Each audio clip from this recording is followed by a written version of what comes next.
You're listening to Squatch Talks Podcast. Real stories and real encounters told by real researchers. Sit back, relax, and enjoy the show. Hey, welcome back to Squatch Talks Podcast. I'm Eric Spinner, and I'm here today at the second annual Cryptid and Paranormal Festival up in Sayreville, New Jersey, and I have a special guest, Aleksandar Petakov. Did I say that right? Yep, you got it.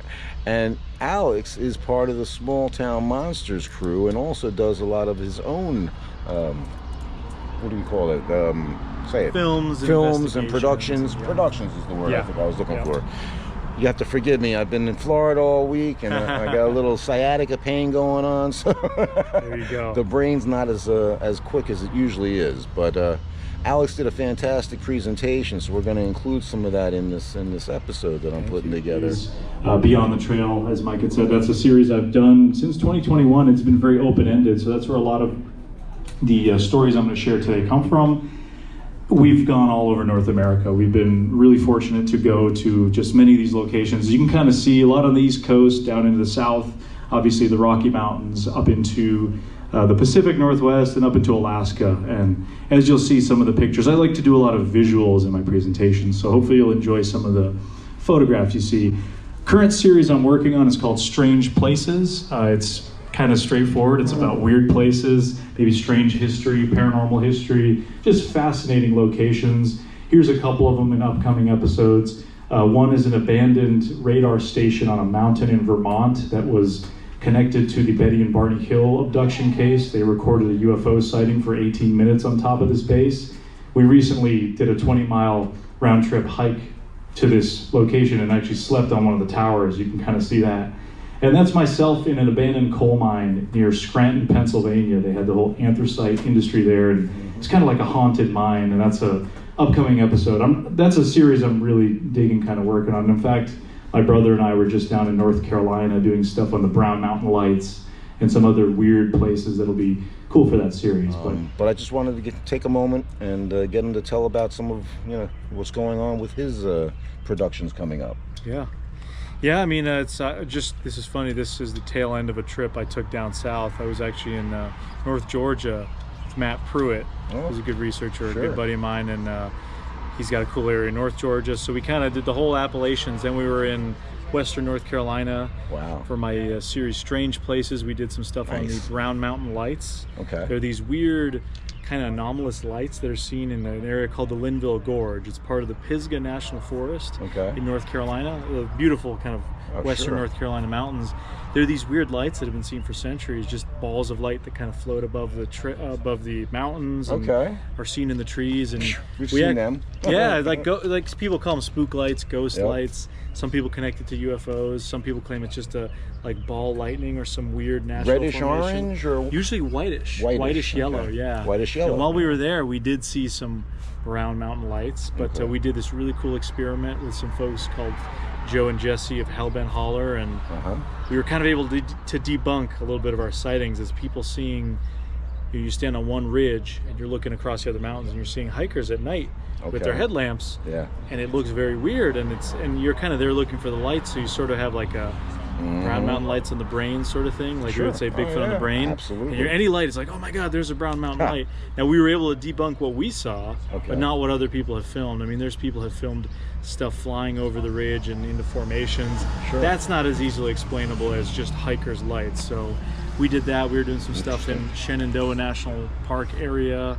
Got a buddy who lives in that area, and just kind of a lot of Bigfoot and a lot of other kind of weird investigations. And I don't really do so much ghost stuff, but my series Strange Places, as I kind of talked in my presentation, we visit unusual locations, like a abandoned Air Force base that has a history to UFO stuff. And this guy's been all over the place. Yeah, we like to travel. Bigfoot is obviously one of the main things I've kind of been known for in terms of my documentary investigative focus. So we've had a lot of fun with that. Enough about that. Let's talk now about some of the origins of Bigfoot. You, of course, have various stories throughout different cultures around the world of kind of this motif that's pretty consistent, a hairy man-like creature. It exists in various cultures. This is just one sort of depiction of what I guess we might call a Sasquatch-like creature nowadays. battling a medieval knight. So you have European folklore, the woodwoes, Green Man, a lot of different sort of human-like but wild man sort of characteristics. So as you can see, there's another woodwoes depiction there, and you've got the Almas, the Almasti out in Russia and Siberia and some of those areas where there's been a long folklore of even like Neanderthal-like creatures being seen. It's very fascinating stuff. Of course, Asia as well, very well known for the Yeti or the abominable snowman. That's something that even gained sort of mainstream popularity prior to Bigfoot, at least in our modern sort of cultural sphere. This is a lovely depiction of some poor person clearly being devoured by some sort of Yeti-like creatures. Not the fate you want to have, but I thought it was worth including. Just interesting, again, you see these folkloric depictions of something that's pretty consistent and existing in these sort of mountainous and strange areas. You have, of course, down under Australia, the Yowie, the wild man. There's some of those areas in Southeast Asia that have sort of stories like that. Vietnam, the rock apes. A lot of those veterans from the Vietnam War talk about that sort of stuff. I know a few people that have had even their fathers that were in the Vietnam War that talked about experiencing weird ape-like creatures out in the deep jungles of Vietnam, which harbor elephants and tigers and all sorts of other sort of animals of that sort of nature. Then we get to North America. That's primarily my focus. I think a lot of people focus in the Sasquatch topic on North America. Of course, you can't really talk about it without mentioning the First Nations depictions. There's various depictions. They're not all the same, and I'm not trying to speak for them because I don't come from that sort of worldview. That's not my culture, but I've had the good fortune of talking to a lot of First Nations and traveling to some of their areas and hearing their sorts of depictions, and it varies. They talk about stories of a killer creature that sort of cannibalizes them or a forest guardian. The spectrum is very wide. Some see it as very benevolent, some see it as very malevolent. So it kind of depends. Not every tribe has the same sort of depiction, and some don't even have any Sasquatch-like depictions. I think it's important to draw that distinction, but these are just a few examples. This one actually on your guys' right here is a Sasquatch costume from some of the tribes there in the First Nations in British Columbia in the Harrison Valley area, which is really where the word Sasquatch came from. And I believe this photo is from the 1930s, which is very interesting. Their costume, I mean, you could wear that around in a modern day sort of Bigfoot movie and it would match some of the stuff you see now, yet this is far predating any of our modern Bigfoot sort of pop culture connotations. Just some more examples of that. You have some of these kind of traditional masks, gritting teeth, which is a kind of a primate behavior. Very interesting that isolated tribes in North America would have, primate or ape anatomy sort of depicted in their artwork. I thought that was kind of interesting. You have, of course, petroglyphs as well. This is one of the famous ones out from California. I don't know the exact tribe, but an anthropologist, Kathy Strain, has done quite a bit of work with this. And this is a bit of personal story. Actually, just last year, about a little over a year ago, I was in British Columbia. I went to this place called Bella Coola, which is a remote valley. It's a 12-hour drive from Vancouver. It's about halfway up the coast in British Columbia from the US border to the Alaskan Panhandle, so very remote.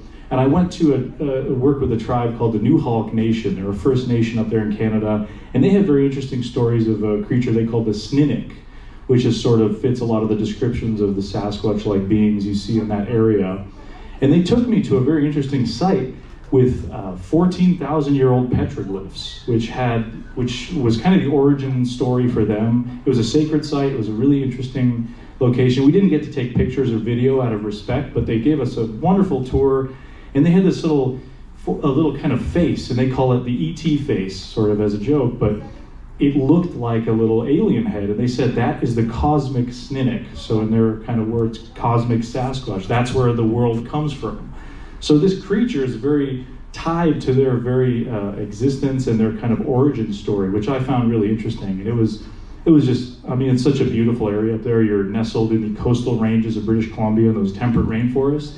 This is one of the locations we camped up there, actually. And I tell that story as kind of just an illustrating example of talking to the people directly and hearing their stories instead of just trying to interpret them for themselves. I don't want to misspeak about their culture and their folklore. So that's sort of the approach I take with that. Now we get into historic accounts. Of course, throughout North America, you have very interesting newspaper articles from all over the place. Ape men, 8 feet tall with hairy bodies seen in Rocky Mountains. I mean, that's kind of something interesting to be talking about in 1924, right? And you have to acknowledge that yellow journalism, which is basically, I guess, what we'd call fake news now, was something that was used to sell newspapers. So back in the late 1800s, they would make stuff up. So that was a factor. I think some of these encounters maybe are just kind of, were spun up, hey, it's a slow news day, let's create like a wild man story. But some of them are very interesting because they describe behaviors and things that we see nowadays in modern eyewitness encounter reports, which I think is very fascinating. Big gorilla attacks Gettysburg resident, Trenton, New Jersey, actually. So I think that's pretty relevant to the area we're in. This was North Adams, Massachusetts, wild man seen in 1895. The Winstead wild man in Connecticut. That's what they were reporting. These are some things I came across when I was doing some research on British Columbia.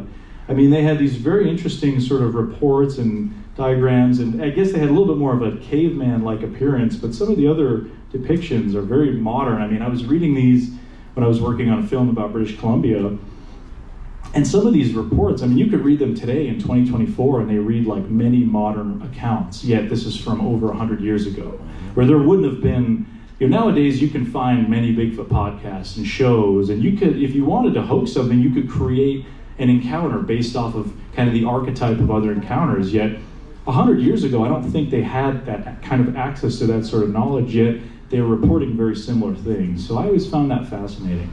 Canada, of course, where Sasquatch sort of comes from, the name, the depictions on their stamps. You had the abominable snowman, as I mentioned, in the 1950s. That was sort of post-World War II. That kind of entered the cultural sort of prominence with the abominable snowman and expeditions to the Himalayas.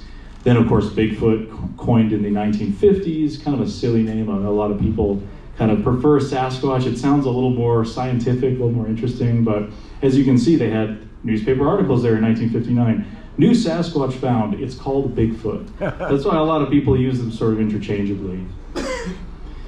Of course, famous Patterson-Gimlin film, 1967. We'll talk about that a little bit later. We talk about that region, Bluff Creek in Northern California, but there's sort of a stabilization of that footage. Obviously, it's still kind of held as one of the best pieces of visual evidence. Very fascinating, the backstory. I'm not going to get into all that, but it is, of course, something that almost everybody's seen. It's one of the most famous pieces of footage outside of, say, the Zapruder film of the JFK assassination, especially in terms of how many times it's been analyzed and scrutinized and looked at, and we still don't know if it's real or not real. I mean, it's kind of stuck in this limbo. I think it's never going to be proven or disproven, personally.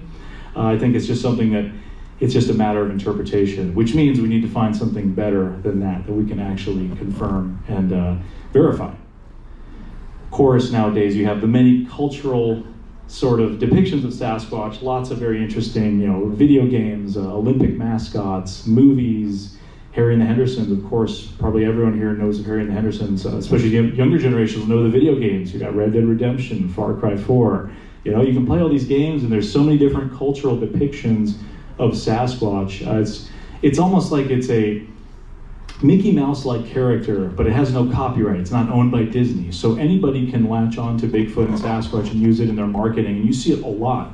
Again, because it's like this idea almost, this copyright-free character that can be used for so many different purposes. So I talk about that just to illustrate how culturally significant this sort of wild man, this Bigfoot archetype still is, as it would have been to cultures, as we talked about a little bit ago, for centuries. So it really hasn't changed a whole lot. Now, you've got lots of different theories. One of the kind of old school popular theories is that an ape called the Gigantopithecus. It was one of the largest apes in history. We only have fossil evidence of, I believe, bones, some teeth, and part of a jawbone, and maybe Esteban can correct me on that later.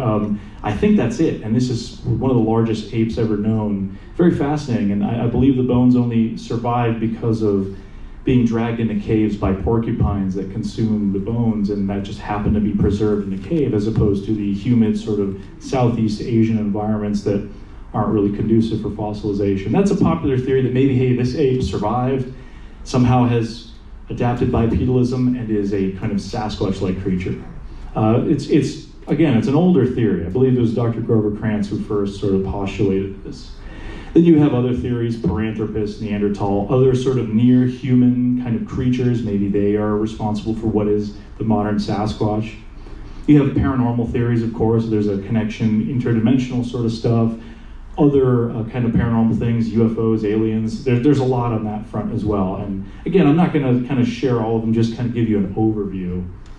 Misidentifications, I think this plays a part, certainly in some of it. I mean, if somebody's claiming, oh, I saw this thing at 1,000 yards and I was clearly a Sasquatch, I mean, at that point you might say, well, it's a little hard to believe that you get any kind of detail, but certainly it's a part of it. I think it happens. You know, we've all run into the woods, and I've seen stuff like this, and it scared me. You know, what is that? Oh my God, and then it doesn't move for 20 minutes. You're like, this thing's either really patient or that is legit, and then you walk up to it and it's a stump squatch, as we call it. Yep. Classic stump squatch, right? It can happen, and it can be very frightening. I was going to say. It can scare yourself.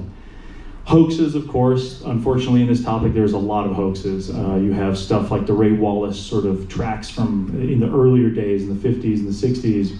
You've got the infamous 2008 Georgia Bigfoot hoax, in which I think somebody lost 50 grand during this. Yeah. Hoaxers like Tom Biscardi and Rick Dyer and other unsavory characters. Fake tracks, you have tons of manipulations of photos. So this is a famous one of a bear that has been turned into a Sasquatch. And this is kind of Photoshop. But nowadays, in 2024, we're dealing with a whole different breed of hoaxing, and just, it's so easy to do. It's AI. So you have all this AI stuff. Who here has seen this photo before? Anybody here in the crowd? I'm sure a few have, yes. This was one that's been making the rounds, I believe, end of last year. It was all over the place, to the point where Reuters actually issued a statement saying, no, this is an AI-generated Sasquatch. I mean, that's the first time I think a major news organization has had to say, no, this is fake, stop sharing it. But those of us in the Bigfoot community have been kind of screaming that same thing. No, it's fake, you can clearly tell. But I guess it just got so widespread and out of control. It just goes to show that it's only going to get worse as this advanced video AI comes up. It's already starting a little bit. It's going to be very, very tricky. I think it's going to be easy to distinguish because you can check out the metadata. You can try to emulate it. There are ways to kind of debunk this stuff, but the problem is not everybody knows this. So that's why stuff like this ends up going viral, because people just see it and they're like, oh, okay, this is definitely legit. You know, it's like, okay, let's think about it for a second here. I mean, we've never seen this kind of stuff before, and suddenly it's popping up right as AI is coming about. So just be very careful with some of these viral Facebook and kind of Instagram hoaxes and stuff that happens like that. So, okay, so just a little bit more basics about sort of the sightings. This is actually a sightings map from the Bigfoot Mapping Project, which is run by a good buddy of mine named Scott Tompkins. He does a GIS specialist, does some awesome work. He aggregates sightings from the BFRO, Oregon Bigfoot, NOAC, all these different organizations and groups that have sightings, and kind of plots them on a map. I want you to pay attention to the very interesting kind of map here we have, which is precipitation levels, and you'll see as they get dark blue and purple, that's, you know, the temperate rainforest out in Washington and Oregon and California, and then you see the eastern U.S. You see how there's all that green. These are these deciduous areas like we live here, where we get a lot of rainfall. Down south, they get quite a bit in those swamps in Louisiana. And look at the Midwest, right? It starts getting orange and yellow and red, and those are the deserts in the Midwest and the prairies, and just very arid, kind of inhospitable environments. And here's forestation rates. You know, my home state of New Hampshire is number 2 most forested state in the U.S. after neighboring Maine. I believe West Virginia is number 3. So you just see a lot of forest and a lot of greenery in the eastern U.S., which is really interesting, because these areas were obviously the first settled, first industrialized, logged. I mean, New Hampshire was at one point almost completely logged of all trees, and now it's the 2nd most forested state. We've seen tons of species return to these places, moose and bear and some of the larger animals.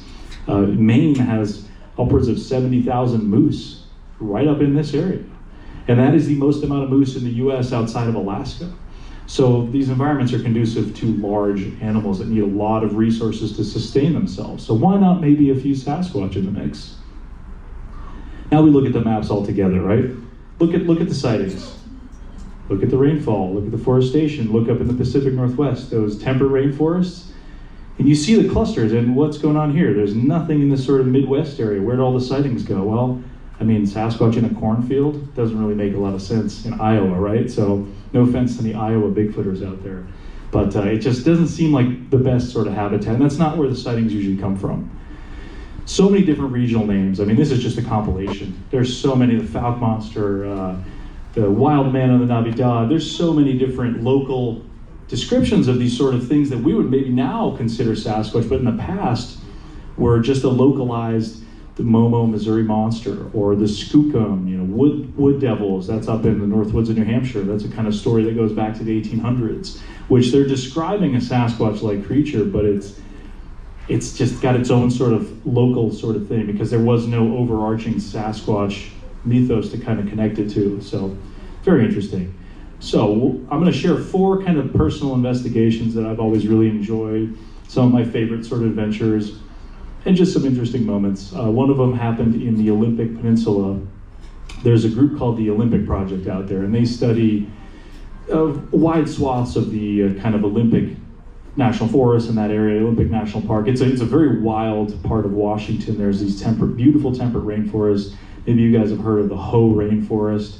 Absolutely amazing. And back in 2016, they started discovering these sort of weird nest things at a logging company out there. A timber surveyor had found these bizarre nests in a really hard to get to spot. And this is the kind of environment we're talking about. I mean, lush, just beautiful. If you've ever been out there or have a chance to go out there, I mean, it's only a few hour drive from Seattle to the Olympics. Absolutely worth it.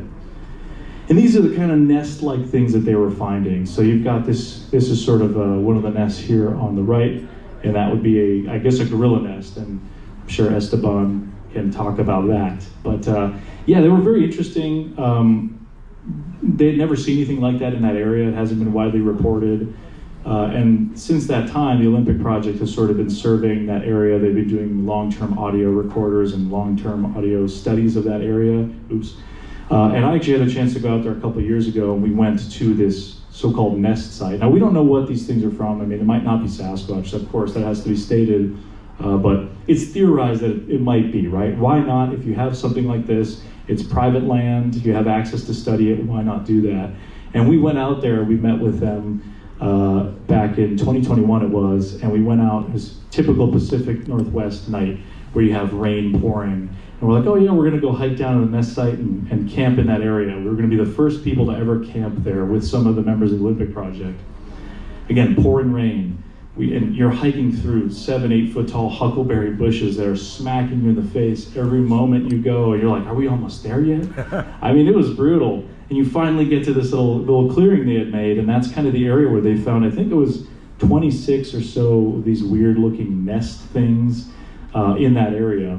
So there's just some of the Olympic Project members as we were kind of doing some documentary work down there. But yeah, we were some of the first people to stay there. We didn't have anything happen while we were there, but it's such a hard to get to area. You've got mountain lion out there, you've got bear, there's elk, there's those sort of known species that exist in this area. But it was interesting, and they've done some studies on the nests, and I don't exactly know the full story, but they've just kept their eyes on that area. And Chris Spencer, one of the guys who's a member of the group, good friend of mine, he's done a lot of audio stuff out there, and he gets hyper-focused. And they have, I think, at this point, they probably have 365 days of audio recording constantly in that area. And so then they look for patterns. Is there anything coming in the area?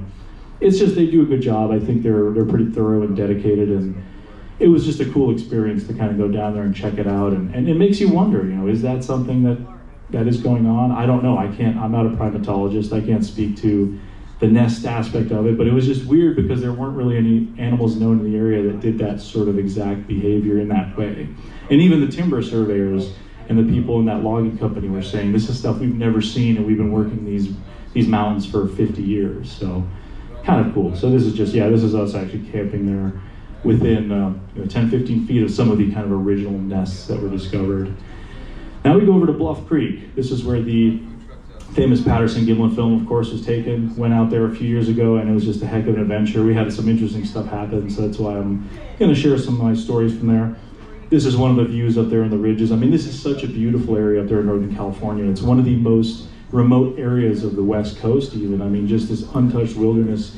There's 6 Rivers National Forest, Trinity National Forest. You've got upwards of 6 million acres of protected land, and just these rugged ravines and valleys. And that's where the modern Bigfoot story came from, right? Like I talked about earlier in the 1950s, that's where that name and that tale comes from. So of course, since that time, many people have made their way to the Patterson-Gimlin film site, as I'm sure some of the folks here, I'm sure Ron has probably been over there at some point, and other folks that are really dedicated. It's like a pilgrimage. You gotta go to the Patterson-Gimlin film site. It's super cool if you're really into this stuff and if you're kind of a Bigfoot nerd. Of course, there's that famous frame of Patty, and you can see kind of the area that she was walking through. It's actually, I believe it was in 1964, there was a huge flood that happened in that part of Northern California, and it just devastated the area. So it created the conditions in which some of the footprints were found there with connection to the film in 1967. This is us hanging out with Bobo of Finding Bigfoot, interviewing him about his eyewitness story, his sighting he had at Bluff Creek, and he was kind of showing us around the Willow Creek area, which is fairly close to Bluff Creek. It's sort of your portal into Bigfoot country. Even though Willow Creek is like 2+ hours drive from Bluff Creek, that's the nearest sort of human outpost to this really wild area. To this day, it's a very, very rugged and wild wilderness. This was myself and some of my crew as we prepared our journey to the Patterson-Gimlin film site, and we actually got to stay right there. And this is actually a signpost put up by the Bluff Creek Project. They're a group that rediscovered the film site that was sort of, it was lost for a time, at least from what I'm aware of. I mean, you have to imagine 1967 to even the 90s, that's 30 years, you had entire trees growing in, and the film site, people weren't sure where it was. I think it was in 2011 or 12 that the Bluff Creek Project rediscovered where the film site was. They matched up old rotting trees and logs with the original footage, even though there's entire new trees growing where the footage was taken. And this was actually my tent right at where Patty walked in that famous frame with the walk. We camped basically right there. We didn't have anything happen. We found huge mountain lion scat kind of right in that Patterson area, the Patterson-Gimlin film site area. And the Bluff Creek Project had some trail cameras out there. And my gosh, there were so many bears, so many mountain lions passing through that area. So just a cool place to go. And you can just see how rugged and beautiful this sort of area looks. This sort of illustrates that.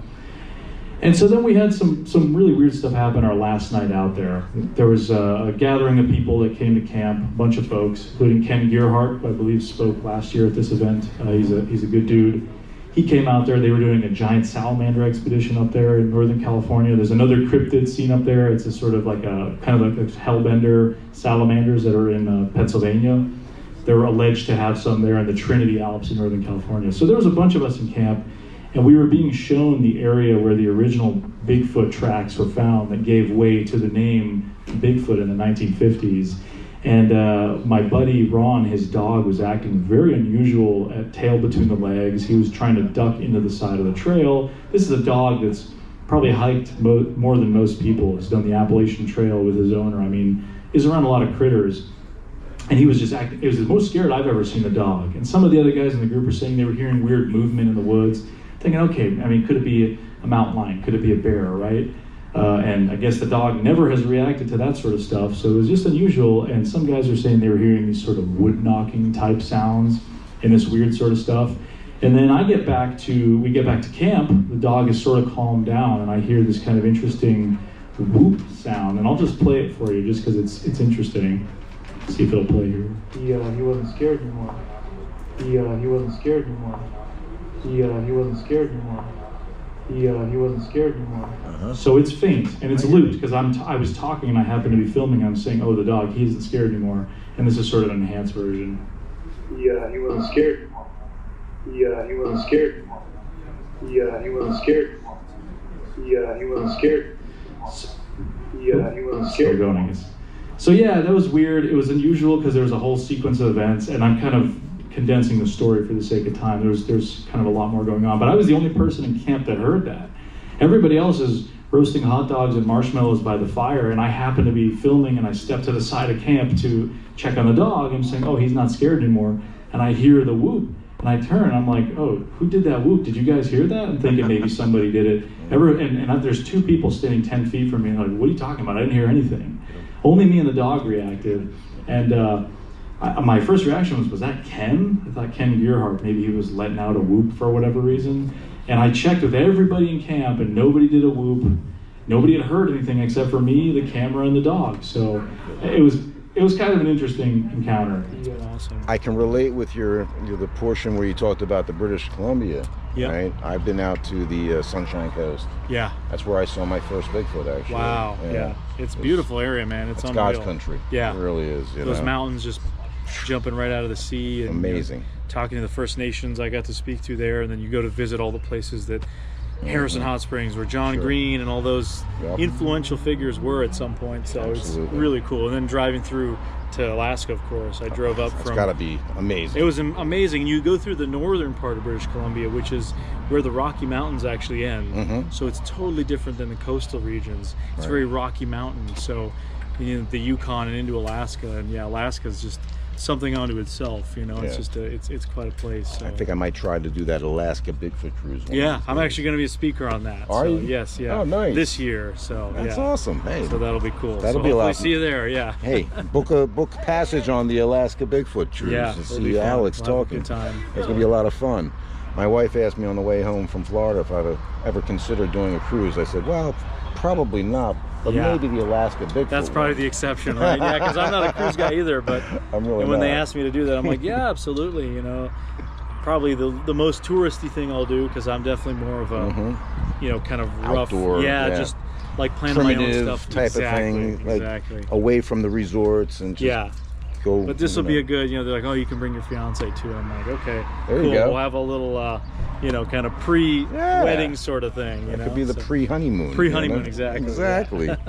Well, no, this is cool because I really do enjoy watching the small town productions. And I watch them specifically so I can become better. Oh, I appreciate that. You know what I mean? At like cinematography, at different camera angles and things like that. So, at this point, I basically suck. Okay, but people are enjoying hearing our stories because we're real researchers telling real stories. I think that's the cool thing about what I'm able to do at Small Town Monsters is, I'm not told to push a certain kind of agenda, right? Especially with the Bigfoot stuff. I mean, it's personal investigations that I've done over the years, stuff that I've always wanted to investigate. Yeah. Some of the first stuff I ever featured on the show was cases that I've just worked in New Hampshire, cases that I had a personal interest in. Okay, yeah. So this was just some of the Hertz level stuff that my buddy Chris Spencer, again at the Olympic Project, had kind of cleaned it up, and he thought it was a suspicious whoop. It sounded like it was pretty high to be sort of human, so he kind of was able to rule out some owls and that sort of stuff. I mean, it's possible, but it was interesting. But what's really cool is it also kind of connects to something that happened to a friend of mine, my buddy Jonathan. Oh, it's already playing. Let's see if I can pause that. My buddy Jonathan of Western Bigfoot Exploration, he was out there a couple of years before that in virtually the same spot we were in. What's weird about the camp we're in, it's called Louse Camp. When you're standing in the center of the camp, all you can really hear is the babbling brook and then other people in camp. So you can't really hear a lot. There could be, a T-Rex up on the hill and you might not even hear it because of the creek is so loud. I mean, running audio in that area, you just hear the creek moving. You get that babbling brook sort of thing. It sounds like talking, right? But once you get to the edge of camp, like where I heard that weird whoop noise, you kind of can hear stuff. And my buddy Jonathan was filming some stuff of himself, and he gets home a few days later, he sets his camera up and he starts backing away, and he's like, what is this sound I'm hearing? And he was only with like 3 other people in camp, and they were all accounted for. No one did this, and this is the weird sound that he got. I'll play that real quick for you.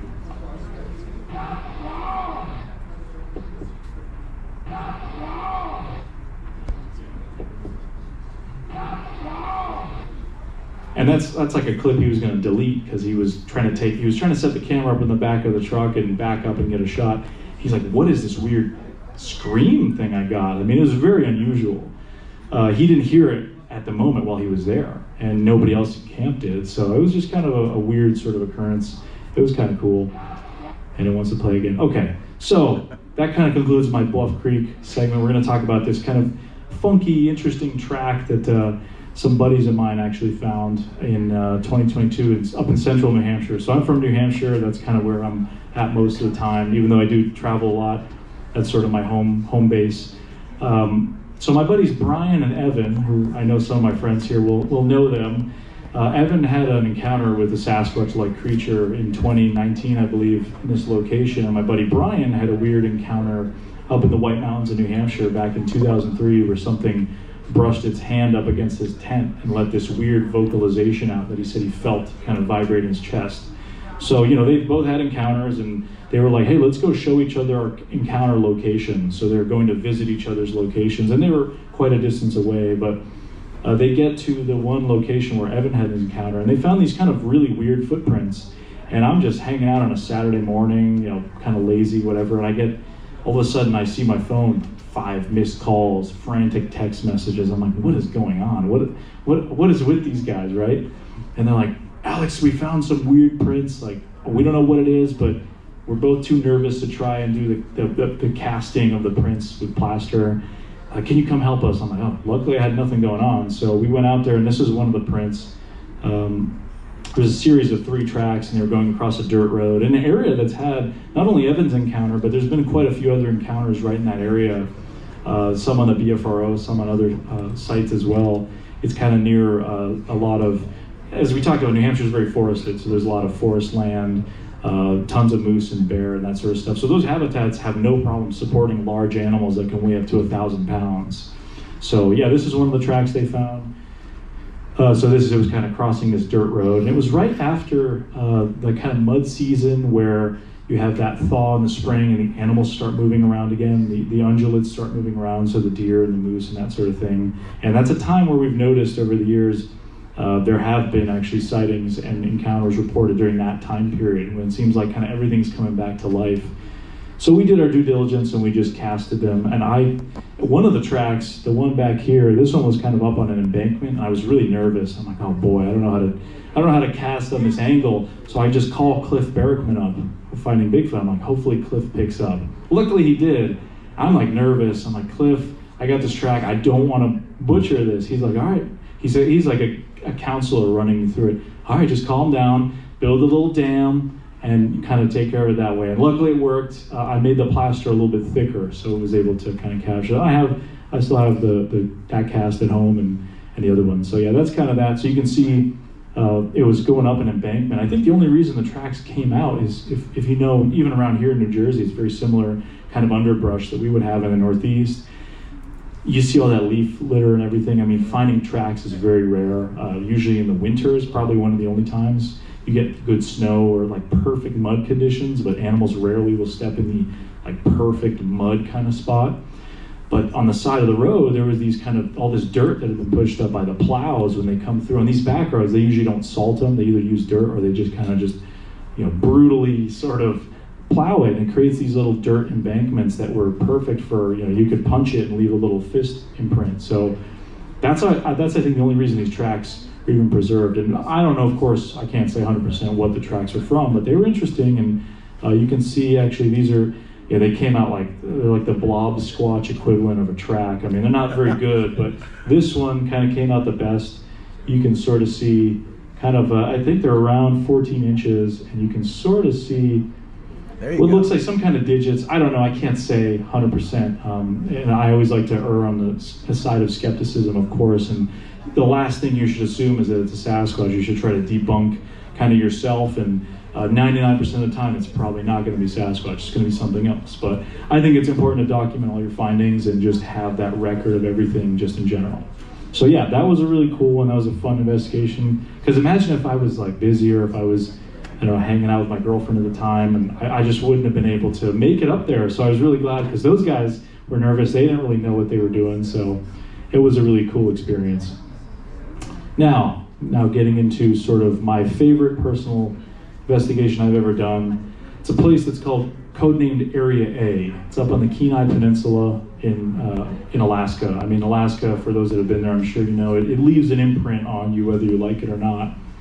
Absolutely incredible place. So, story goes, a couple years ago, I get an email from a guy who was actually originally from New England, Massachusetts, and he lived in New Hampshire for quite a while. I think that's one of the reasons why he reached out to me. He had seen some of my interviews with people from Alaska, and one of our mutual friends, a guy named Larry Beans Baxter, retired cop up there in Alaska.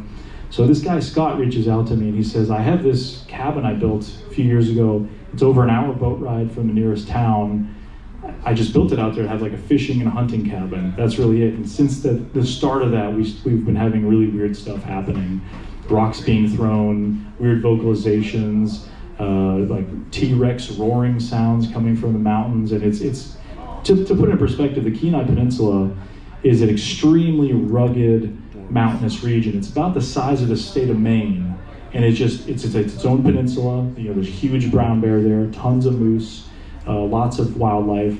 And it's where you have these temperate rainforest environments. Remember I talked about those rainforests that start in the Pacific Northwest? Yep. They end sort of in that northern tier up there in the Kenai Peninsula. And so you have these 3,000-4,000 foot mountains that just basically jut out of the ocean, and you have all this temperate rainforest around there.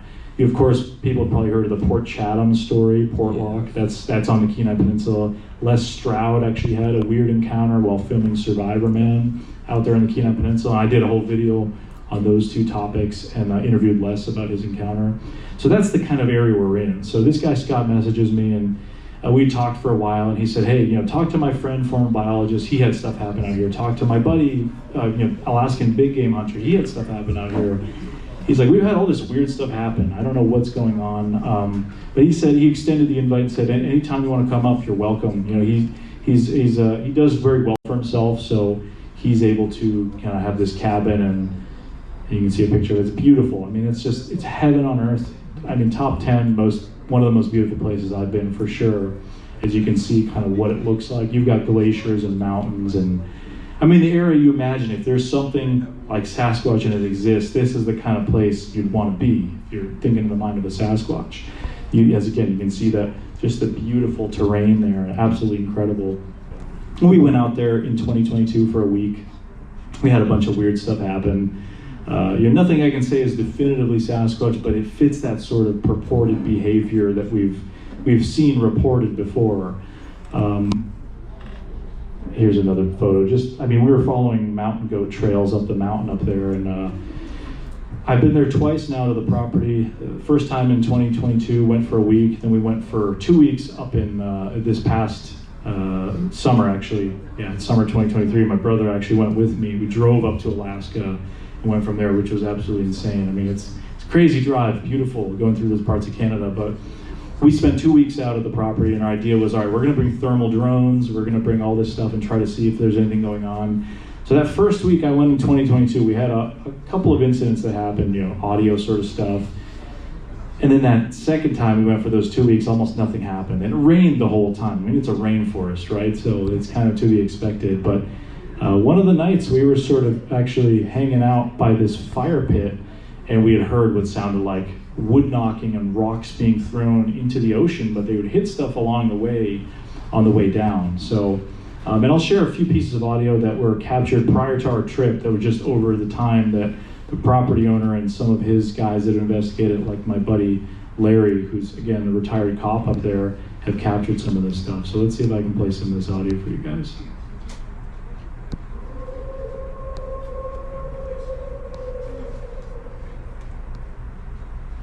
Some of it's looped, so you'll hear it a couple times just to kind of make it easier to hear.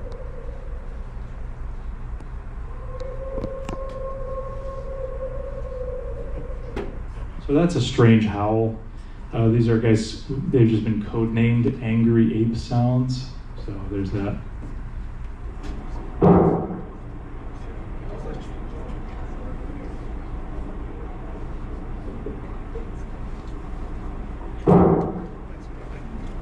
Sounds like something hitting the side of the cabin. I think towards the end there's an enhancement.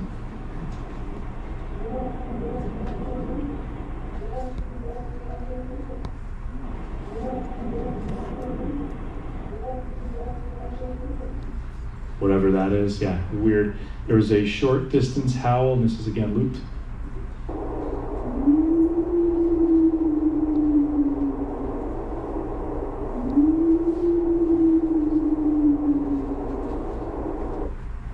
Almost sounds kind of ghost-like. I always thought that was kind of creepy. There's these weird whistling sounds they would get, which just sound like whistling.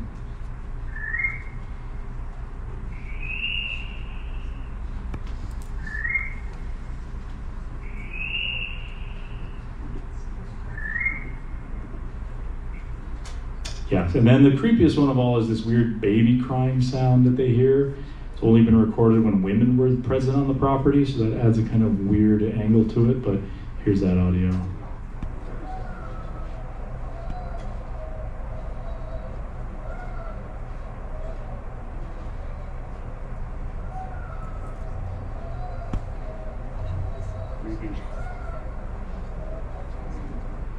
So yeah, there's that. So there's some theories that maybe it could be another animal, could be some sort of fox, even though they're technically not supposed to be there. Other animals can make sort of crying sounds, but all the times they've been out there, they've only ever heard that handful of occasions, and it was when women were out there. Because most of the time, it's dudes that just want to kind of get away from their wives and stuff, and they go out hunting and fishing for the weekend, so they don't usually bring women out there.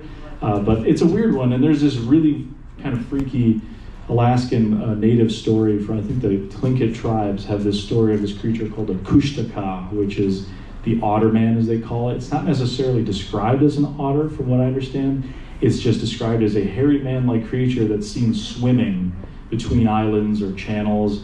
And in parts of British Columbia and Alaska, certainly, it's not uncommon to see bears, elk, moose, mountain lions just swimming, even in the ocean, from island to island. A lot of those coastal regions, you have so many islands and bays. It's not uncommon to see these animals swimming. And I guess they described one as a man-like hairy creature that was just seen swimming between channels. So, but what's interesting is that kushtaka is reported to make a baby crying sound to try to lure women in. So it's a weird one. It's playing the audio again all together. There we go. Okay, so yeah, just some more pictures of the area. So one of the interesting things we found actually that first time out there, and there's myself standing, and it's no joke out there. You got brown bears and a lot of creatures that really will mess you up. And just being so remote, if you trip and fall up on a mountain, you're over an hour boat ride from the nearest town. So even a mundane injury that you might get somewhere in the lower 48 is just life-threatening up there. So we had to be extremely careful. There's us kind of camping. We put on a light show. We were just trying all these kind of typical squatcher tricks to try to see if anything would work or entice any sort of stuff.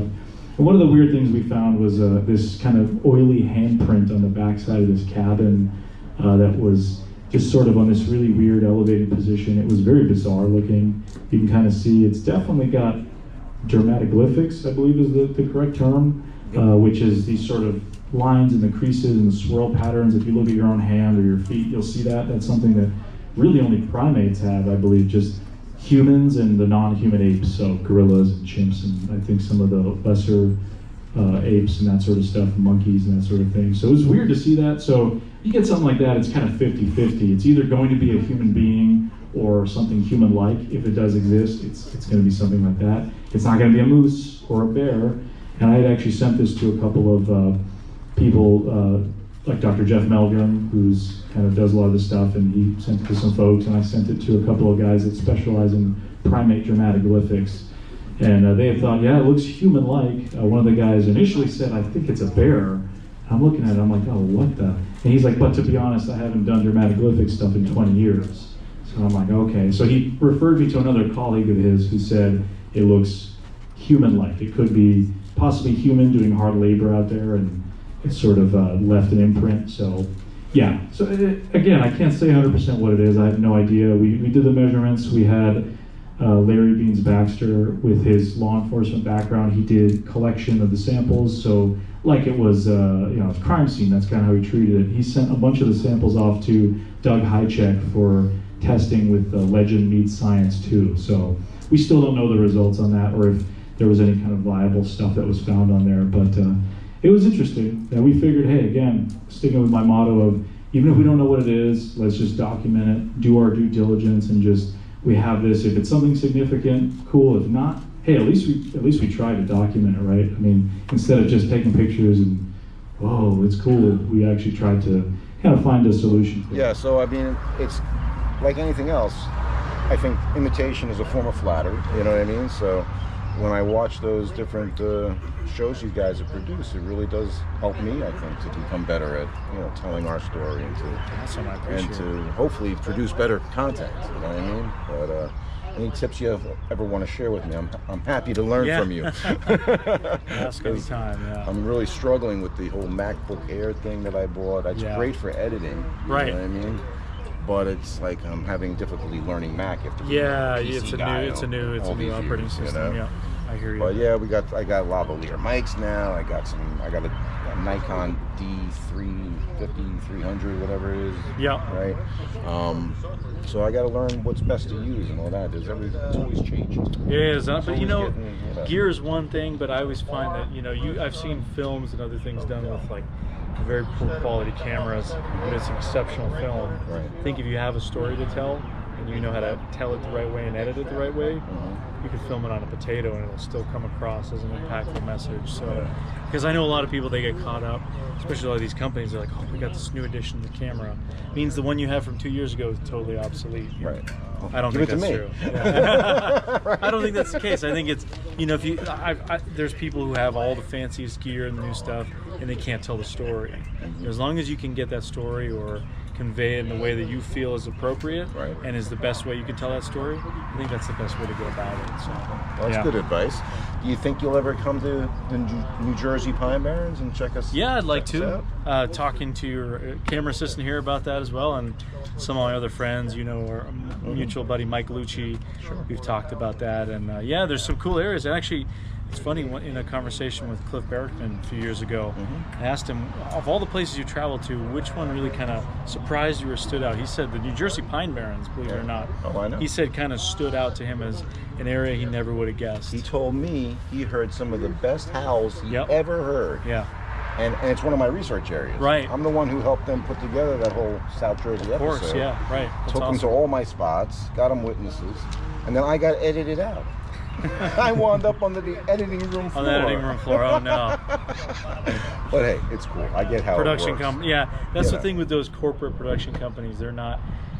For them, they're just doing a project on Bigfoot. They're not actually invested in the topic. Right. They don't care about the research really. They're just, the guys working those jobs. Nothing wrong with them, but they're doing a job. Whereas I think a lot of why we've resonated with people is that, before I was doing this, I was just like a Bigfoot researcher. I was interested in this stuff. I still have an interest. Right. If I stop doing films tomorrow, it's not like my interest is, okay, I'm going to switch to something else now. Right. I'm still curious in Bigfoot because I want answers for myself. Sure. Had these experiences, and I think that's why you have people like Mike Famlon, others that do, that are just like from the community that kind of get involved. Yeah. So, well, I've been doing the research much longer than I've been doing the production, with the Squatch Talks, but I'm not in the camp that I think they exist. I know they exist. Right. You know what I mean?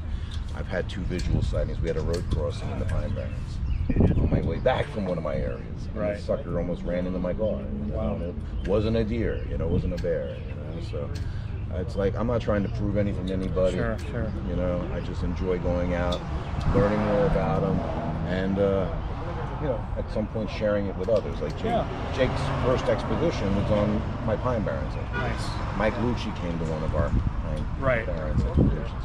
Mike Famlon came also. One of his first expeditions was in the Pine Barrens. In fact, he found the other cast that goes along with the one that I have on my table today. He found the one impression, and as I'm looking at it, because I was skeptical, I thought it was probably a misidentification.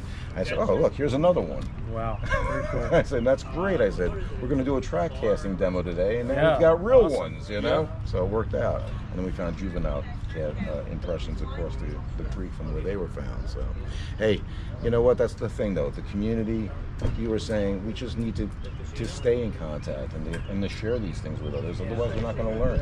Right. Yeah. I find too many people, especially in New Jersey, are always so closed-mouthed about their areas, about their findings. Right. Like, no, you can't come over to my research area. But we need to work together. Yeah, there's a competitive nature for sure, but I think, I don't know, as somebody that's both been on the investigative side and trying to tell stories, I understand it's a balance. A lot of people, if they don't want the contamination factor, somebody else maybe coming in and hoaxing, and that's true. And then you have obviously like what you deal with a lot here in the East Coast is private property issues. People they don't want somebody coming on their property, and no doubt. But there's a balance. There's definitely a balance, I think. So no doubt. But hey, we're gonna keep watching you and looking forward to new episodes coming out. So I want to thank you. Thank you. Taking some time out to speak with us today on Squatch Talks, and where can they check you out on Small Town Monsters. You can just Google it. Also, my website, Petakov Media. Petakov Media. Yeah, Petakov media.com. It's got links to all my productions and other stuff too, so you can check out everything on there. So we'll be checking you out. Awesome. Yep. Thanks for checking out this episode of Squatch Talks Podcast. Don't forget to subscribe, follow, and give us a like, and stay tuned for more exciting stories on Squatch Talks.